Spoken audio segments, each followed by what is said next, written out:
ocupación de la persona, que en ocupaciones donde la persona no tenga el uso, no tenga la oportunidad de ir frecuentemente al baño y se aguante, igual es un factor de riesgo. Después están los riesgos alimentarios, como la baja ingesta de líquido de la persona, dieta pobre en calcio, dieta rica en proteínas, dieta rica en sal. También están lo que son algunos fármacos que favorecen a la formación de cálculos, como es los diuréticos de ácido, que favorecen la formación de litos de calcio, los corticoides, aspirinas y vitamina D, que favorecen a la formación de litos úricos. Y también, muy aparte, y estos son muy raros, son los fármacos que forman cálculos, que son muy raros, como el indinavir y las sulfamidas, que forman cálculos. En los intrínsecos están lo que son antecedentes familiares, que aumenta el riesgo hasta 3 veces. Está la obesidad, que es mayor frecuentemente en las mujeres. Enfermedades como diabetes mellitus, la hipertensión arterial, síndrome metabólico, la gota, enfermedades renales, enfermedades genéticas. Después están la hipercalcemia, que depende más de la patología del hiperparatiroidismo primario, y las infecciones del tracto urinario. Más adelante vamos a hablar mejor la relación de estas con los litos. Ya, antes de entrar al proceso de formación de un lito, es importante recordar que la orina es una solución salina. En pocas palabras, es líquido mezclado con un soluto bien diluido, ¿ya? Entonces, el soluto se puede encontrar en 3 grados de saturación. Puede estar en una baja saturación donde no hay precipitación y hay bajos riesgos de formación de litos. Una zona metaestable donde sí aumenta la sobresaturación de los solutos, pero está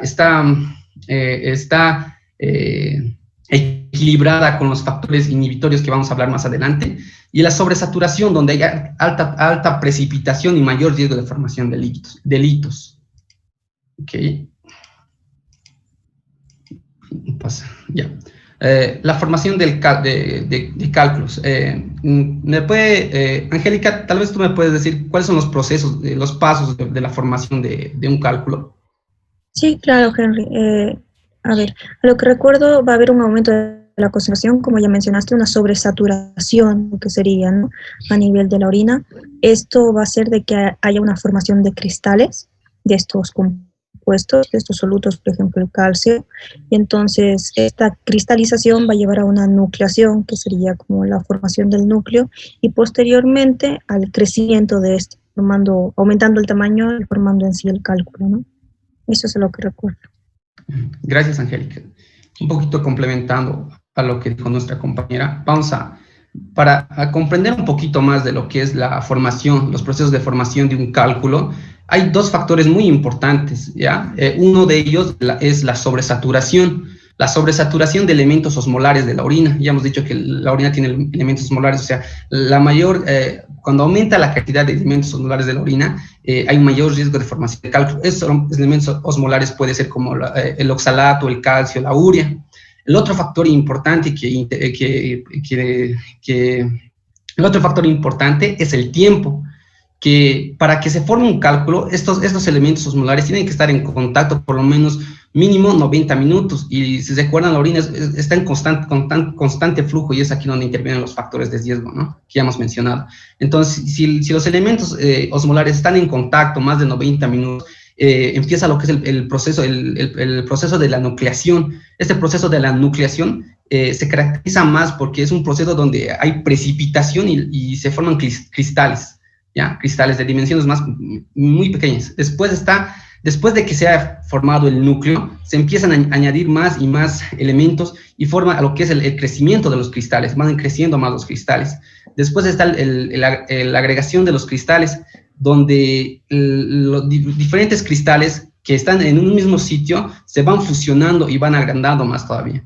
Y la retención de los cristales, que más depende del tamaño del cristal, que ya va a ser más grande, y de la adherencia al epitelio. Y es así como se forma un cálculo, ¿ya?, o un lito. Ahorita vamos a pasar.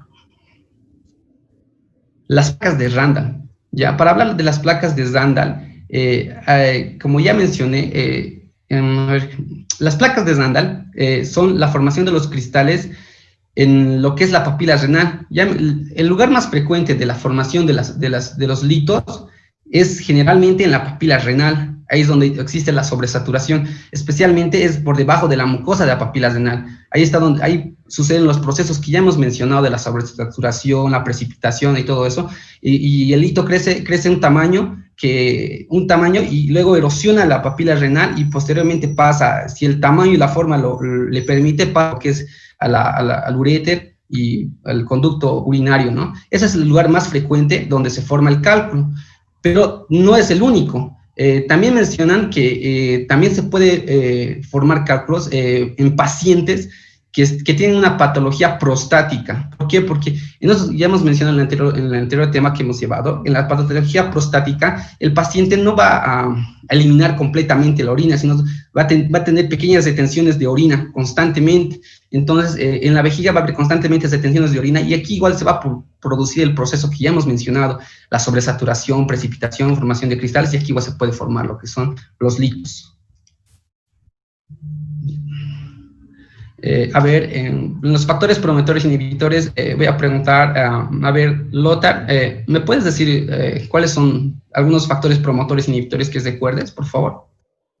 Buenas tardes, doctor, compañeros. Bueno, entre los promotores, uno de los más importantes llegaría a ser el calcio, ¿no? Que cuando tiene una mayor absorción, no, me equivoco, cuando tiene mayor absorción en el intestino, digamos, se va a absorber más lo que es en el túbulo del riñón y esto va a llegar a causar lo que es una hipercalciuria, ¿no? Y esto sería un factor promotor predisponente para formar calcios. Después tenemos otro componente que sería el oxalato, que es un producto de desecho del metabolismo. Y en este caso, cuando se absorbe no llega a metabolizarse y es lo que va a causar va a llegar a causar, no es un factor promotor para llegar a causar otros litos. Después tenemos el ácido úrico, igual que es un producto de desecho del metabolismo de las purinas. De igual manera, no se llega a absorber bien, ya, y va a llegar a causar una hiperuricosuria, que es igual otro factor predisponente, un factor promotor. Después tenemos de igual manera el sodio, ya, que sería un factor promotor. Entre los factores que nos ayudan o inhibidores, el más importante llega a ser los citratos, ya que estos van a ayudar disminuyendo lo que es la formación de cálculos de calcio. Podemos tener alterado como en una diarrea crónica o en personas que tienen demasiado consumo de diuréticos como los tiacídicos. Después otro que nos ayuda es el magnesio, los sulfatos, y la pirofosfato.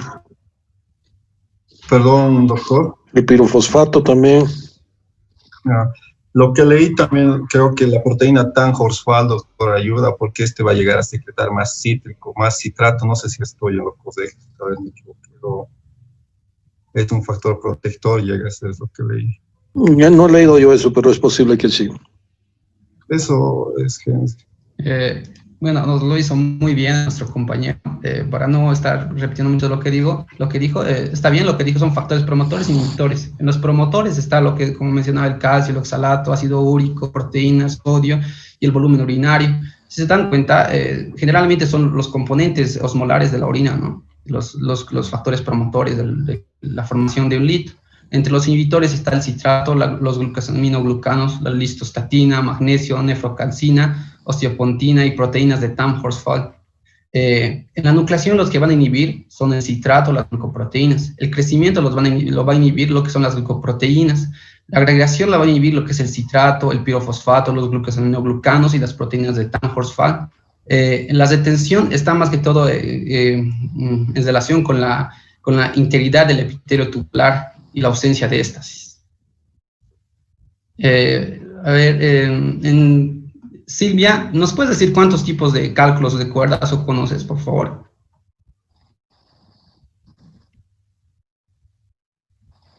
Silvia Arias. Ya. Están los cálculos de cistina, están los cálculos de ácido úrico, también están los cálculos de estructa, que serían los fosfatos amonio, magnesio, y hay un cuarto que serían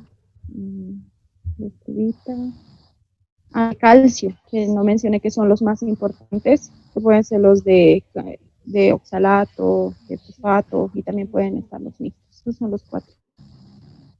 Ya, está bien, gracias. Un poquito aumentado lo que dijo nuestra compañera, vamos a ver que los cálculos tienen 2 componentes. Uno es el cristal, que compone el 90 al 92% de su peso, y es el componente principal del cálculo, como puede ser el calcio, la estrubita, el ácido úrico o la cistina.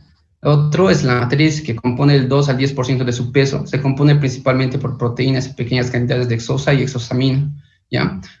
En un pequeño preámbulo para entrar ya más a detalle de los tipos de cálculos, podemos mencionar que los cálculos de calcio y los cálculos de estrubita se dan más que todo en un pH alcalino. En las radiografías se ven radiopacas.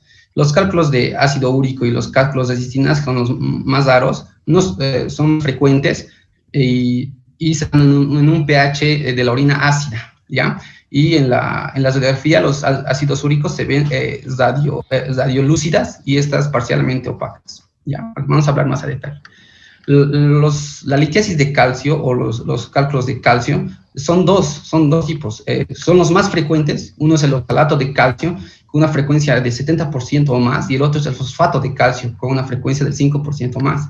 ¿Ya? Los factores de riesgo que van a favorecer la formación de estos tipos de cálculo son la hipercalciuria, o sea, un aumento de gran cantidad de calcio en un 39% de los casos. La hipercalciuria está relacionada con la enfermedad, con el hiperparatiroidismo primario. El hiperparatiroidismo primario va a producir un gran aumento de calcio en la sangre, y por ende va a haber una gran excreción de calcio en la orina, y eso va a producir un mayor riesgo de formación de delitos de calcio.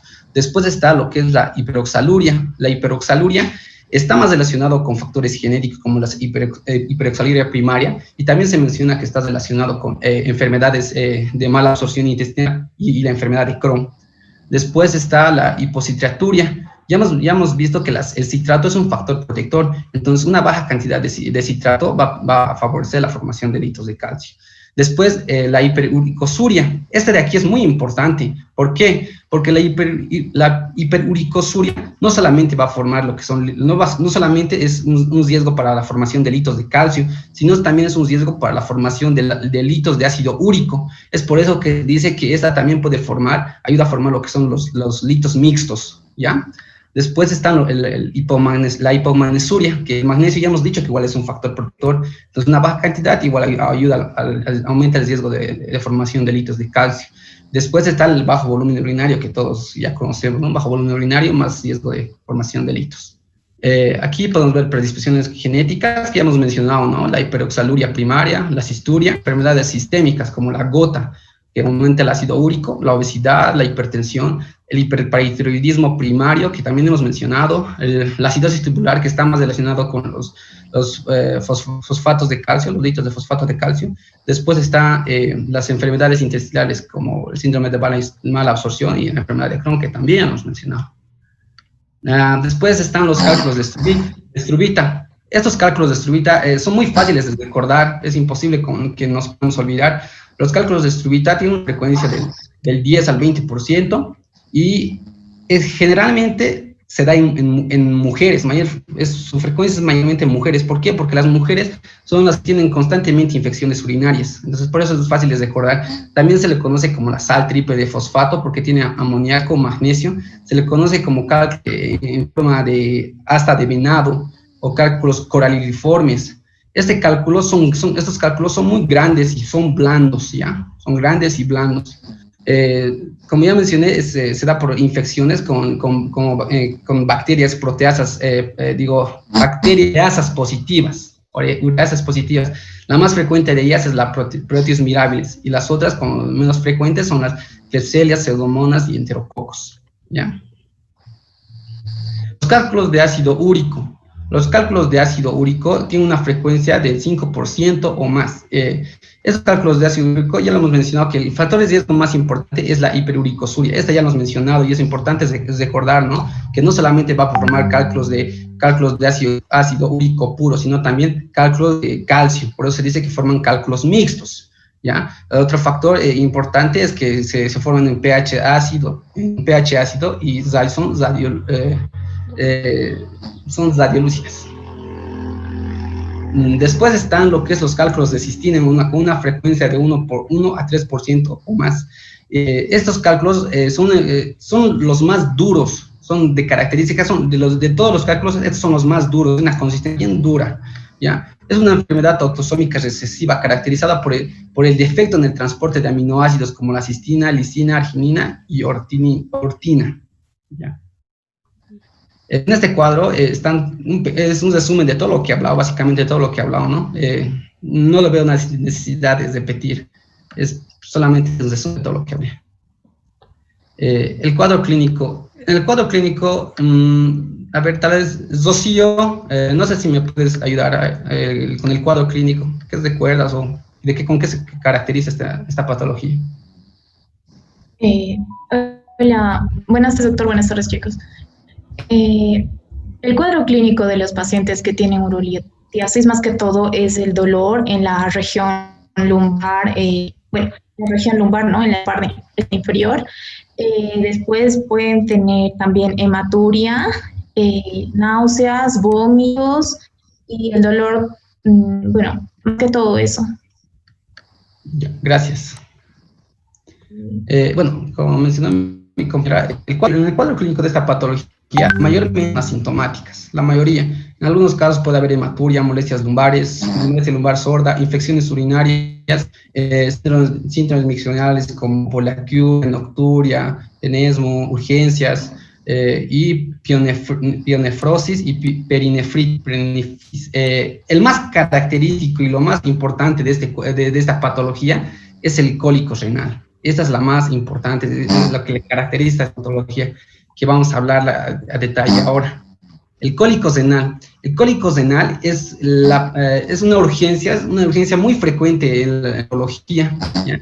El cólico renal se caracteriza por un dolor muy intenso, muy intenso, de inicio brusco, que la persona se pone demasiado inquieta y no trata de ponerse en posiciones para calmar el dolor, pero no le encuentra. No encuentra, en ninguna posición se calma el dolor. También se caracteriza porque tiene periodos de exacerbación tipo cólicos, ¿ya? ¿Qué más podemos mencionar del cólico renal? La irradiación. Generalmente el dolor es donde el cálculo está obstruyendo. Generalmente empieza en lo que es en la parte lumbar, en la fosa renal, y se va irradiando según el cálculo vaya bajando. Entonces puede pasar por lo que es el flanco, la fosa ilíaca, la ingle, los genitales o lateralmente, como se ve en la imagen, ¿verdad? ¿Y qué causa este dolor? ¿Qué es lo que produce este dolor? Este dolor de cólico renal se produce básicamente porque hay una obstrucción brusca del conducto urinario, como lo podemos ver en la imagen de aquí. Hay una obstrucción brusca del conducto, entonces obstruye el conducto, la uretra, y esta se excita y empieza a dilatarse, ¿ya? Y empieza a haber hiperperistaltismo, aumento de la peristalsis, y en este punto se produce un gran dolor. Después, como empieza a haber dilatación, como esa obstrucción empieza a obstruir, obstruye el flujo, empieza a aumentar la orina y hay una dilatación, entonces la dilatación aumenta y provoca una distensión de la cápsula renal, que este es el otro punto del dolor. Básicamente hay que recordar que si no hay obstrucción, no hay dolor, ¿ya? Si el cálculo no obstruye la vía urinaria, el paciente no va a sentir dolor. El paciente siente el dolor, hay una obstrucción, ¿ya? Entonces, esa es característica del cólico renal. Hablando de manera superficial, porque mi compañero va a explicar más, el tratamiento para esta patología para el cólico renal, generalmente se da al paciente AINES, ¿ya? AINES porque estas inhiben la prostaglandina, en lo que es, inhiben la prostaglandina, se inhibe el dolor y posteriormente tienen otra acción que es en las arteriolas aferentes, que mi compañero lo va a hablar mejor, ¿ya? También si el paciente no responde a se le da ya fármacos opiáceos. Eso es con relación al cólico renal lo más importante. Después, ¿dónde generalmente se puede obstruir? Generalmente obstruye el cálculo. El cálculo puede obstruir generalmente los cuellos de los cálices, en la unión pielo-ureteral, después está en el entrecruzamiento del uréter con los vasos ilíacos, y el cruce de los vasos uterinos con el uréter, eso generalmente es en la mujer, y en la unión uterovesical. Esos son generalmente donde el cálculo obstruye, y ahí es donde el dolor va a aumentar. Bueno, con esto concluye mi parte, y después continúa mi compañero con lo que es el diagnóstico y tratamiento. Gracias. Pechito.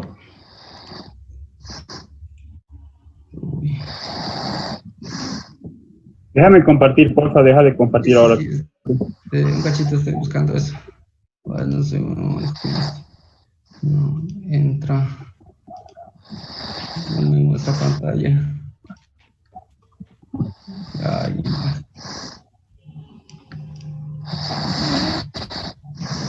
¿dónde está la opción? No me muestra, lo siento. ¿Qué ha pasado? No me muestra la opción. Arriba dice, donde en esa parte verdecita, dejar. Ay. Ah, sí, está. ¿Ya has visto? Sí, cachito. Sí, ya está. Gracias. Bien.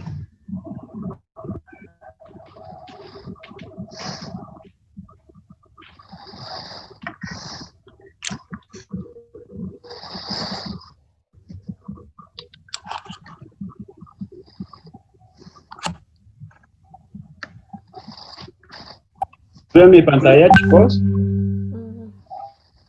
Sí, se puede ver ahora. Perfecto. Se ve todo bien.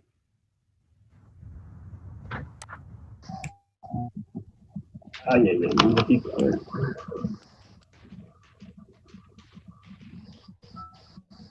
¿Se ve, no? Sí, Rafa, se ve. Sí, perfecto. Bueno, entonces para continuar con el diagnóstico y tratamiento de esta patología bastante frecuente, como hemos visto ya, los tres criterios principales son la clínica de nuestro paciente, el apoyo con imágenes y el examen. Entonces, para comenzar, la sintomatología de nuestro paciente es un paciente, como ya bien les ha dicho mi compañero, con un dolor de tipo cólico, eso es súper importante, y además este dolor es agudo, podríamos decir, viene de un momento a otro sin previsto, de gran intensidad, de 8, 9, 10 de intensidad, incluso se refiere que es un dolor mucho mayor al dolor de parto. También es importante saber que este dolor puede empezar en fosa renal, la lumbar, luego va a flanco, posteriormente puede irradiarse a la zona inguinal, genitales, y generalmente los pacientes van a llegar a la consulta a urgencia. Entonces, este paciente, como les pongo acá, es un paciente inquieto, porque a diferencia de los otros pacientes que llegan con un cuadro de abdomen agudo, sobre todo si inflamatorio, suelen estar quietos, ¿no? Porque el movimiento les produce bastante dolor, sobre todo si hay irritación peritoneal localizada o general, quedan bastante quietos porque cualquier movimiento les produce dolor. En cambio, el paciente con cólicos renales es un paciente inquieto, porque ninguna posición alivia. Y puede ser intermitente. El cálculo cede en su obstrucción y como que mágicamente aparece el dolor y se vuelve a obstruir en el lugar, nuevamente reaparece el dolor. Y entonces tenemos nuestro paciente con signos clásicos, signos de síntomas, y en la exploración física encontremos que la talopercusión renal es positiva. Y además también deberíamos buscar en estos pacientes tofos gotosos. Mira, mi compañero, la acumulación de ácido úrico es muy importante, no solo para la formación de cálculos diastóricos, también interviene en la formación de cálculos líquidos. Entonces es normalmente un cuadro, lo más característico es que produce bastante dolor. En los exámenes complementarios Lo que podemos ver es el EGO, el examen general de orina. Y es llamativo en estos pacientes, incluso que ellos mismos ya lo refieren en la anamnesis, es la hematuria. Presencia de orina con sangre, que puede ser macro o micro, y tiene una sensibilidad del 90% de estos pacientes, aunque también lo podemos ver en otras patologías, como ya hemos visto, muy poco frecuente en la infección urinaria, también puede estar presente en el cáncer renal, cáncer de vejiga.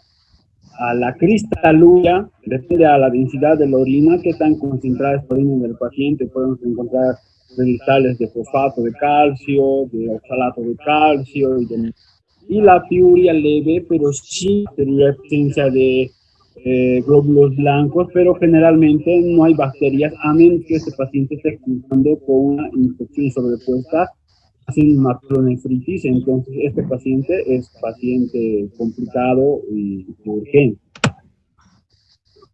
Ahora, para ver las imágenes, vamos a recorrer un poco la sensibilidad, la especificidad, qué tipo de imágenes podemos usar en este recuadro, empezando siempre por la radiografía, que es realmente el primer examen que se toma. Hay que tener en cuenta que solo para cálculos radio opacos. Eso es muy importante, el cálculo de fosfato de calcio, cálculos mixtos, y los cálculos de cistina y ácido úrico no se van a ver prácticamente. Son radiolúcidos, el de cistina es medio, no es muy radiopaco. Entonces tiene una sensibilidad hasta el 59% y una especificidad del 71 al 77%. Su principal ventaja es que es económica, es posible. Casi cualquier centro de salud tiene su laboratorio de rayos X y se puede tomar en ese mismo momento.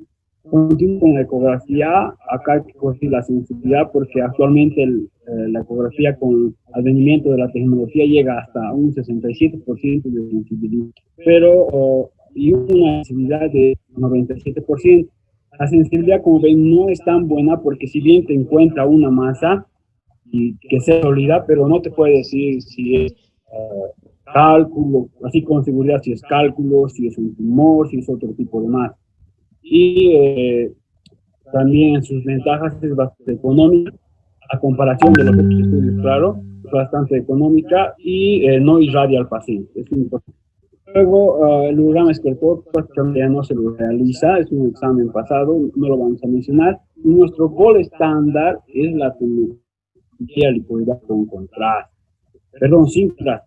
Vean ustedes la sensibilidad del 95 al 100 y su especificidad también bastante alta. La única desventaja es que es poco accesible en cuestión de temas económicos y también pocos centros tienen su servicio de tomografía. Pero no solo sirve para, esto es importante, no solo sirve para el diagnóstico, sirve también para el diferencial y nos sirve también para programar el tipo de tratamiento, como vamos a ver en la trips, la corpórea. Cuando veamos imágenes de tal, les voy a explicar un poco sobre las unidades Hounsfield, que nos sirven para saber qué densidad tienen. Entonces aquí vemos una radiografía de abdomen con la presencia de los cálculos. Siempre hay que recordar que deben ser radio-opacos o no ver la radiografía. Y la primera desventaja que podríamos mencionar acá es la presencia de aire. Estos pacientes normalmente se toman medicamentos que, perdón, ¿cómo se llama esto? Antiespasmódicos, y se provoca un hilo, o la misma patología en su enfermedad natural produce hilo, entonces los pacientes retienen aire, y si se llenaría de aire todo el abdomen, entonces no se va a ver nada.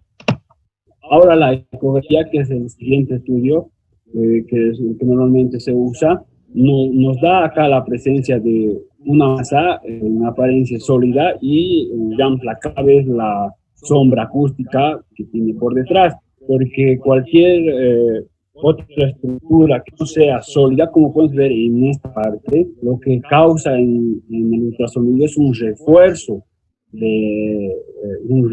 acústico, que vemos que se ve mucho más blanco. En cambio, si es una superficie sólida, el ultrasonido queda ahí y por detrás vemos la sombra acústica. Y acá estos dos que son cálculos en riñón y vejiga. Como decía mi compañero, normalmente los pacientes que tienen hiperplasia prostática mínima o vejiga atora, neurogénica, entonces tienen bastante estasis urinaria, se sedimenta la orina y empiezan a formar cálculos. Y ahora TAC, que tiene la gran ventaja de que, como les decía, nos puede hacer diagnósticos diferenciales también, con bastante sensibilidad y especificidad en el cálculo, pero acá, y vemos incluso aquí el cálculo que está en el uréter y la distinción de los uréteres y el riñón también. Eso también es un punto débil en la ecografía, me olvidé mencionarles, si el cálculo está dentro del uréter, es muy probable que la ecografía no lo logre. Y como les mencionaba sobre las unidades Hounsfield, que van desde 0 a más 1000 y de 0 a menos 1000, entonces la tomografía tiene como ventaja que tiene estandarizadas sus unidades Hounsfield. Como ven, en el 0 está el agua, la grasa que está más por debajo de 100 y el hueso que sería lo más denso, digamos. Entonces, entre estos tres elementos, según la densidad que diga las Hounsfield, nosotros podemos ver qué tipo de estructura es. Y se dice que normalmente los cálculos que tienen componentes de calcio están por arriba de 500 unidades Hounsfield, y los cálculos que son de cistina o ácido úrico están por debajo de 500 unidades Hounsfield. Entonces nos da una pauta para el tratamiento también. Bueno. Ahora, sobre la eliminación espontánea esto es bastante importante porque arriba del 80% de estos pacientes no van a requerir, podría decirse, una intervención urológica invasiva. Los cálculos se van a evacuar naturalmente. Entonces, esta tablita nos ayuda a determinar, digamos, según el tamaño, cuánto tiempo. Por debajo de los 2 milímetros, se dice que entre 7 días el paciente ya debería haber eliminado. Entre 2 y 4 milímetros, entre 12 y 13 días, el paciente ya va a estar eliminando el cálculo, naturalmente, claro, de manera espontánea. Entre 4 y 6 milímetros, 14 días, y por arriba de 8, por arriba de los 20 días. Se dice que entre 3 semanas y un mes, el paciente ya debería haber eliminado de manera natural, aunque esto tiene bastantes variables, ya no solo el tamaño, sino también la forma de cálculo, como les mostraba mi compañero. Por ejemplo, los cálculos de estrobita que son coraliformes, pueden tener astas, enclavan, entonces depende también de eso. El diagnóstico diferencial de esta patología es muy importante, más por la vía del dolor. Empieza arriba en fosa renal, empieza flanco, va hacia fosa ilíaca, hacia la parte inguinal, a los genitales también, entonces podría deberse a muchas cosas. En general, lo que quiero remarcar aquí es la presencia de fiebre en nuestro paciente. Si es un paciente con diagnóstico presuntivo de cólico renal por su sintomatología y además tiene fiebre y escalofríos, el paciente es de urgencia porque posiblemente esté haciendo una hidronefrosis, va a sufrir una hidronefrosis y rápidamente va a pasar a insuficiencia renal. Entonces, a estos pacientes hay que darles prioridad.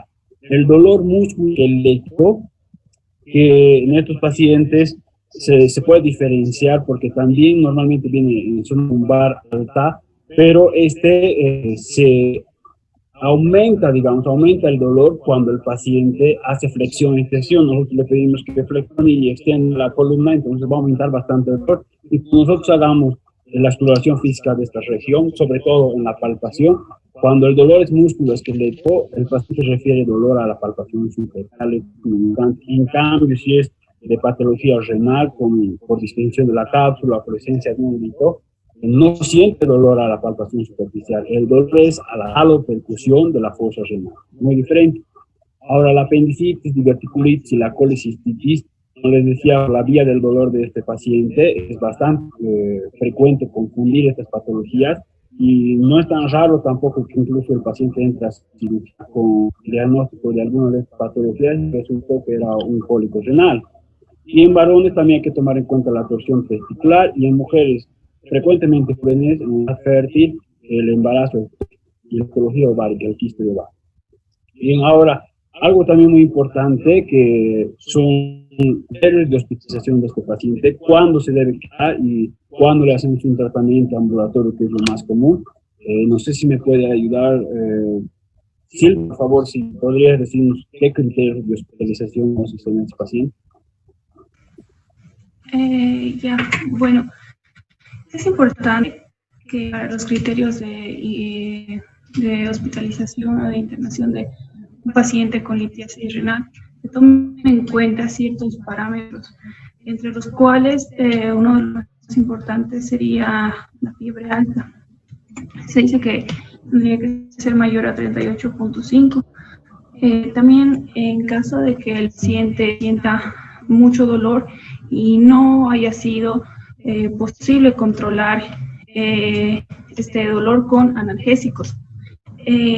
También se nos dice que otro factor importante sería evidencia de algún tipo de obstrucción lateral, y también en caso de que sospechemos no sospechemos, ¿no? Sino de que el paciente con una insuficiencia renal aguda, también es importante hospitalizarlo o ingresarlo en caso de que el tratamiento oral que le estemos dando al paciente no esté surtiendo un efecto adecuado. Muy bien, gracias. Como bien dijo nuestra compañera, en primer lugar, cuando hay duda diagnóstica, ¿no? Siempre un paciente en el que no se ha logrado corroborar la etiología del diagnóstico, no tenemos una buena decisión diagnóstica, entonces el paciente lo más recomendable es que se deba quedar. Y en los pacientes, sobre todo mayores de 60 años, porque al parecer la ruptura de aorta, la aneurisma también, tiene una patología similar, entonces podría tratarse de esto y es mejor que los pacientes internen. Como decía nuestra compañera, cuando no se logra controlar el dolor es súper importante cuando el paciente tiene fiebre. Decía, podría estar haciendo una fiebre. Muy importante también son los pacientes monorrenos, que hayan donado un riñón, que por causa genética o tengan un solo riñón. Entonces, si solo tienen un único riñón funcional, así sea un paciente con un cólico renal leve, digamos, por así decirlo, este paciente debe quedar. Cuando hay sospechas de obstrucción bilaterales, pues normalmente en pacientes que están haciendo ciclos de quimioterapias puede dar, es muy raro, pero en estos pacientes sí hay una mayor incidencia, y incapacidad de hacer la valoración urológica normalmente en pacientes extremos, de niños y ancianos. Y como decían, intolerancia a la vía oral. Bien, ahora, ¿cuál es el manejo de este paciente? Cuando se hace el manejo ambulatorio y el paciente se va a su casa, hay que explicarle en primer lugar la dieta. Se ha visto por estudios que el 90% de los pacientes que hacen un cambio radical en su dieta tienen menos tasas de recurrencia, como decía, hasta el 90% es bastante alto. Pero no debemos cometer el error de, como sabemos, los cálculos de oxalato de calcio, de fosfato de calcio son los más comunes, prohibirles el calcio, no es un error. Entonces se ha visto que estos pacientes que tienen ingestas moderadas de calcio y les prohibimos las proteínas, les restringimos, mejor dicho, las proteínas, tienen mejores resultados. Entonces, solamente carnes rojas disminuir bastante, dieta baja en sodio, dieta media en calcio, por así decirlo, con una dieta equilibrada, cantidad de verduras, y los pacientes con mucha ingesta de agua, y la recurrencia de estos pacientes va a disminuir. La actividad física, que también es importante, incluso en pacientes que suelen tener este cuadro por predisposición genética o donde se me compañero hay historia familiar de cólicos renales, cuando están cursando una fase de cólico, cuando el dolor ya va leve, suelen hacer ejercicio para que con el movimiento baje más rápido el cálculo. La actividad física les puede ayudar. En cuestión de los AINES se ha visto que tiene una doble acción, porque no solo bloquea las prostaglandinas, que es la vía del dolor, también provoca la vasoconstricción de la arteriola aferente, disminuyendo el filtrado glomerular, y en caso de un cólico renal agudo, entonces al disminuir el filtrado glomerular, disminuye la distensión del uréter del mismo riñón, con lo cual favorece al dolor. Eso sí se puede controlar en ese momento con AINES. Lo que normalmente se da es de 30 a 60 miligramos parenteral, que puede ser intramuscular, intravenosa, y luego les dejamos con 20 o 30 miligramos cada 8 horas si el paciente todavía tiene. Los alfa bloqueantes, en este caso la tansulosina, los alfa 1, se ha demostrado que tiene una mejor eficacia en litos por arriba de 6 milímetros, aunque regularmente se les da a todos los pacientes que tengan litos, aunque sean más pequeños. Lo que hace es disminuir la tonicidad del músculo urogenital, entonces facilita la evacuación del calco. Y estos pacientes con control de la consulta externa. Ahora, si no se puede controlar el dolor, se puede en la consulta de urgencia en el paciente del hospital, se puede pasar a lo que es a los opioides. Están prescritos la meperidina y la morfina, pero la meperidina tiene una vida media bastante corta, por lo que se prefiere la morfina a 1 kilogramos peso. Mientras el dolor del paciente prosiga. Algo importante decirles a los pacientes es que si pueden, que colen su orina, porque si evidenciamos la salida del cálculo en la orina, entonces terminaría el cuadro clínico. Bien, ahora, para hacer más o menos un resumen, las bases del tratamiento de esta patología está en disminuir los factores facilitadores de la formación del cálculo y aumentar los inhibidores.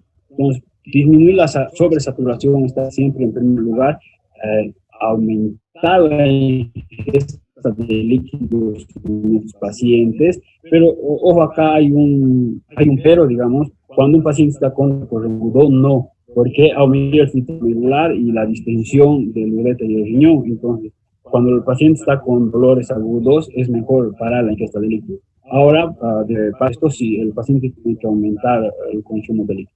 La restricción moderada de proteínas, como les decía, que va a reducir la uricosuria, también la calciuria, va a aumentar el pH de nuestra orina y también evita la disminución del citrato urinario rector. Y si hay citraturia, se los trata con citrato de calcio y se puede dar también un complemento de magnesio, que también es protector. Ahora en la F2, en este caso, como ya hemos visto, se puede deber también a factores metabólicos, sobre todo relacionados con la parálisis, cuando hay una hipercalcia. Ojo que esto tiene que estar demostrado. Se les puede dar diuréticos tiacídicos o la clortaridona, reducir la ingesta de oxalatos, ¿no? En alimentos como el chocolate, el café, algunos cítricos. Entre las verduras está también la espinaca, muy presente en los frijoles, y como decía, una restricción moderada a la ingesta de calcio, porque si el paciente no consume el calcio suficiente, lo único que causa es un efecto rebote por la resolución ósea. Para contrarrestar esto, y aumenta demasiado rápido los niveles de calcio y empezar a dar cálculos otra vez. Entonces, si tiene hiperuricemia o hiperuricemia o hiperuricosuria, se puede dar el arporinol en los pacientes que tienen deficiencias genéticas que les predisponen a formar ácido úrico. Y si tienen una litis úrica, se puede alinizar orina y esto normalmente disuelve el cálculo de ácido úrico. Bien, ahora, cuando esto fracasa, como decía el paciente, entre 3 por semana debería haber eliminado ya su cálculo. Se pueden hacer las intervenciones urológicas. Y en primer lugar tenemos la uroscopía, que puede ser flexible o rígida, depende del instrumental que estemos usando. Este que es el uroscopio flexible, aquí tenemos el rígido. Entonces, ingresar por la uretra, ascendiendo por el uréter hasta encontrarnos con la litiasis. Y en este caso, hoy en día lo que se hace, se introduce también por el uroscopio un láser, y depende mucho del eje de este láser, va destruyendo, digamos, fragmentando el cálculo para que salga. Lo puede arrastrar el mismo uroscopio, se fragmenta y naturalmente. Y les decía, depende del voltaje, porque cuanto más voltaje tenga, fracciona más rápido y provoca menos anemia. Y esta anemia normalmente puede hacer recurrir al paciente. Luego se puede hacer la nefrolitotomía percutánea, que es ingresar mediante guía de imágenes directamente hacia el riñón, y para hacer el mismo procedimiento, romper los cálculos con la y extraerlos. A ver, les voy a mostrar un video corto sobre esto.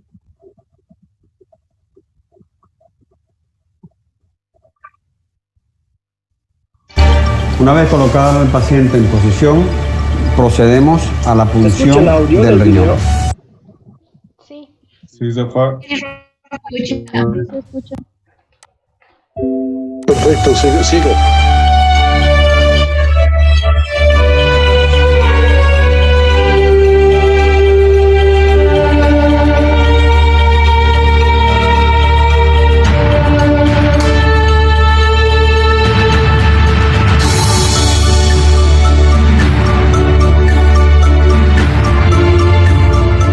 Entonces aquí podemos observar cómo sale la orina de la punción que hemos realizado al riñón.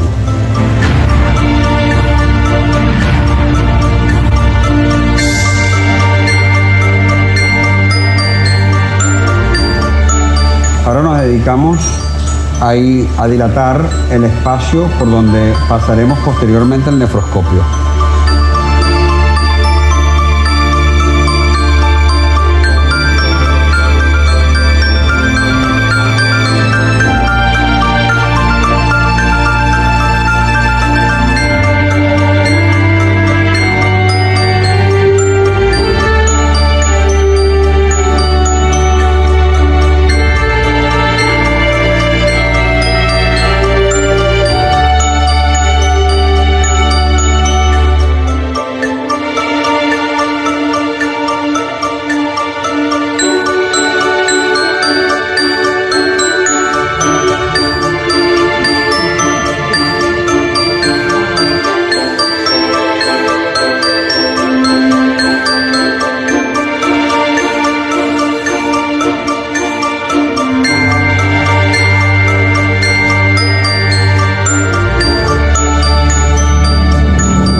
Una vez que hemos retirado todos los cálculos, entonces dejamos una nefrostomía.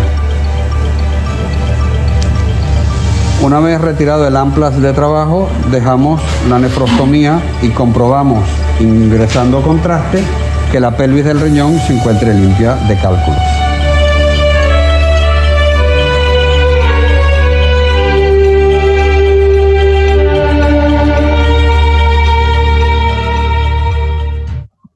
Bien, y como otra opción de tratamiento tenemos la litotripsia extracorpórea, y para esto es lo que nos sirve el apoyo de imágenes que les mencionaba sobre las unidades Hounsfield. Entonces, se estratifica bien al paciente, entonces se hace un buen diagnóstico del paciente con imágenes, con la TAC, a qué densidad está este lito. Y la litotripsia extracorpórea se trata de inducir ondas de choque externas que viajan a través del cuerpo del paciente, que como es líquido, hasta que se encuentra con una superficie sólida y va fragmentando esta superficie sólida. Entonces, lo que bien la presencia de dónde está el cálculo, se calibra el aparato y se induce las ondas de choque. Se dice normalmente que tiene una gran efectividad en cálculos por debajo de 500 unidades Hounsfield, aunque se considera hasta las 1000, que normalmente son ya cálculos que tienen presencia de calcio. Ahora tenemos acá una guía, digamos, de cómo abordar a los pacientes. Entonces, un paciente que venga con un cólico renal, en primer lugar, descartar que sea de urgencia, que tenga una urocesis, anuria en caso de que sea una litiasis bilateral o sea un paciente monorreno o insuficiente. Si fue directamente, hay que derivar a consulta urológica al especialista.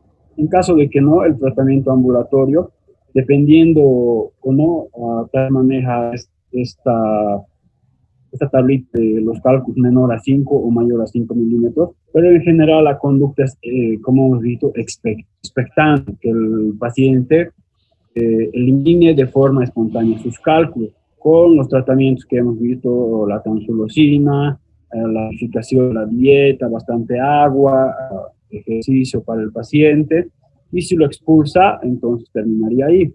O, como hemos visto en las etapas de tratamiento que les he mostrado, se considera también el estudio metabólico.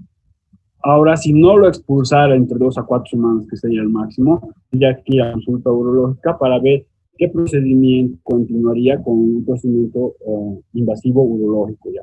Ahora, si el paciente que tiene internación, como el dolor refractario, necesidad de hidratación parenteral y medicación parenteral también, paciente añoso o niño debilitado, como hemos visto ya en los criterios de internación, entonces tiene que ir para consulta urológica de especialidad directamente.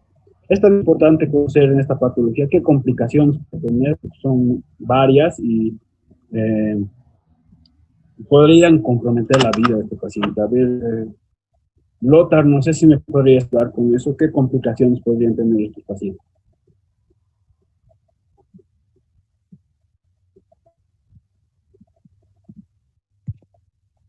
Hola. Hola, hola. ¿Se oye, Zafar? Sí, sí, sí. Buenas.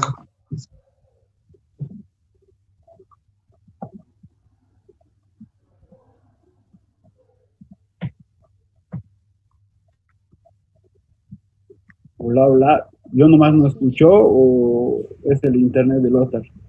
No, no se está escuchando. No se escucha. No se escucha. Hola, hola. Sí, ahora sí, ahora sí.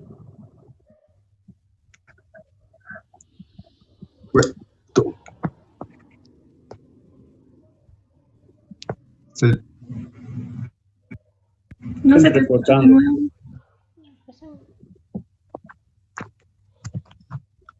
¿O algún otro, chicos, alguien que quiera participar con las complicaciones de este tipo de paciente?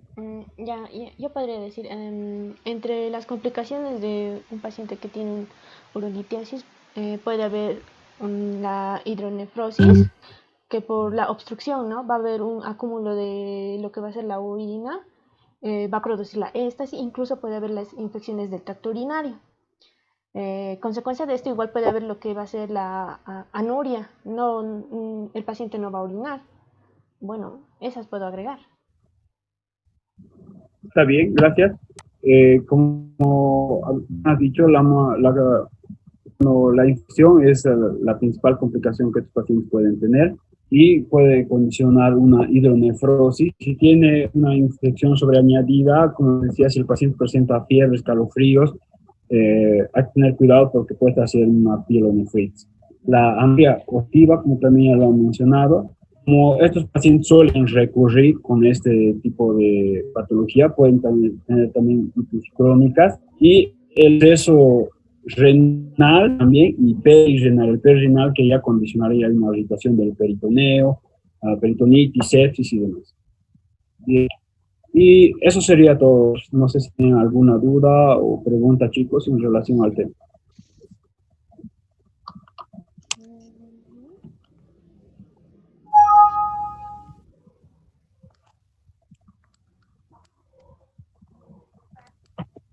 No. Ninguna duda.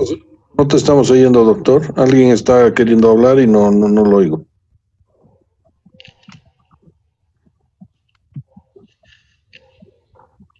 ¿Alguien quería consultar algo, chicos?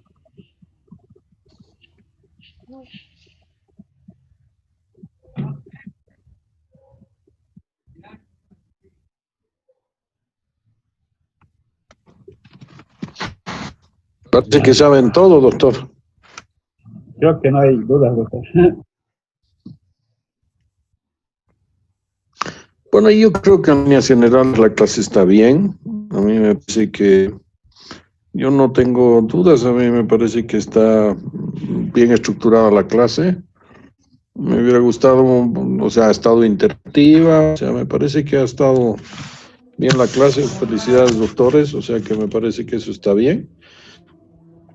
Y a no ser que haya alguna pregunta de los chicos, terminaríamos la clase acá y mañana es el último día, ¿no? Sí, doctor, mañana es el último. Sí, doctor, mañana es el último año.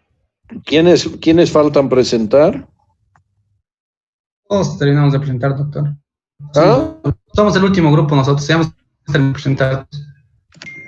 ¿Todos han presentado? ¿Qué tema quieren revisar mañana?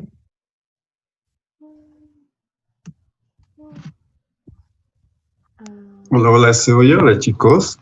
Le tenía que cambiar a datos, no sé si se oía ese dato. Ahora te Se estoy escucha. Ya, perdón, doctor, perdón, chicos. Estás respondiendo, pero no sé qué ha pasado. Sí, estamos escuchando, doctor. Tal vez ETS, no sé qué dicen mis compañeros. Conteme unos chicos, ¿saben? ¿Lo dieron el lunes? Hoy era, doctor, el parcial. Fue hoy a Hoy día. la cosa. ¿Cómo les ha ido? Esperemos que bien. En sus clases nos han ayudado mucho, doctor. Me alegra. Sí. Ya, muchachos, entonces mañana me avisan y vemos qué tema llevamos. ¿Les parece bien? Bien, doctor. Está bien, doctor. Ya, yo les aviso la hora, bueno. Está bien, doctor. Claro que sí, Hasta doctor. luego. Chao, chicos. Hasta luego. Hasta luego.